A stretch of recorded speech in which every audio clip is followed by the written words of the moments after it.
السلام علیکم۔ میں اپنے یوٹیوب چینل اردو سیکھیے نورین کے ساتھ میں آپ سب کو خوش آمدید کہتی ہوں۔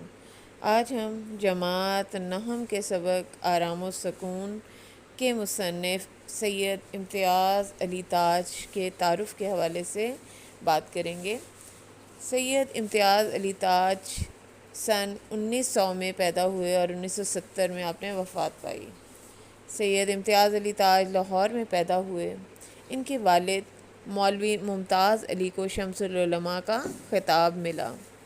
امتیاز علی تاج نے سینٹرل ماڈل اسکول لاہور اور گورنمنٹ کالج لاہور سے تعلیم حاصل کی۔ اپنے زمانہ طالب علمی میں منفرد انگریزی ڈراموں کے تراجم کر کے سٹیج ڈرامے پیش کیے۔ 1932 میں مشہور زمانہ ڈرامہ انارکلی لکھا۔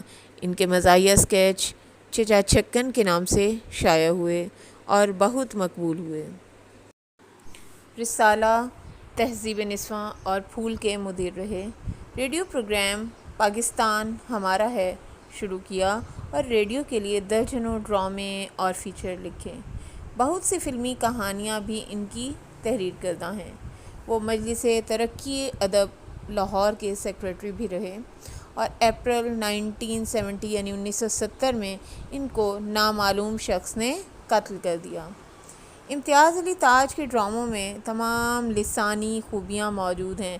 لسانی یعنی لسانیات کے حوالے سے، زبان کے حوالے سے ان کی تحریر سادہ اور بے تکلف ہے۔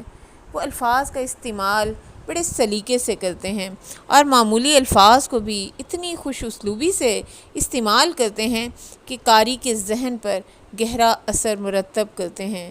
ان کے ڈراموں کی زبان سلیس اور رواں ہے، یعنی بہت سادہ الفاظ میں اپنی بات کہتے ہیں۔ امتیاز علی تاج کرداروں کی تخلیق میں بڑی فنی مہارت کا ثبوت دیتے ہیں۔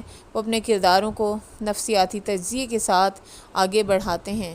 وہ محض کٹھ پتلی نہیں ہوتے بلکہ جاندار، زندہ اور متحرک ہوتے ہیں، یعنی انہیں دیکھ کر زندگی کا، انہیں پڑھ کر زندگی کا احساس ہوتا ہے اور وہ صرف الفاظ نہیں لگتے بلکہ چلتے پھرتے کردار معلوم ہوتے ہیں۔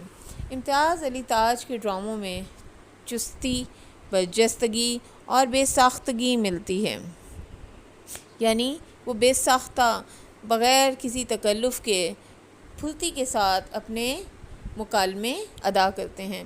کسی ڈرامے کی کامیابی کا دار و مدار اس کے مکالموں پر ہوتا ہے۔ یہی وجہ ہے کہ انہوں نے مکالمہ نگاری کی طرف خصوصی توجہ دی ہے۔ ان کے ہاں جذبات نگاری کی ایسی حسین مثالیں ملتی ہیں جو اردو کے ڈرامائی ادب میں بہت کم دستیاب ہیں۔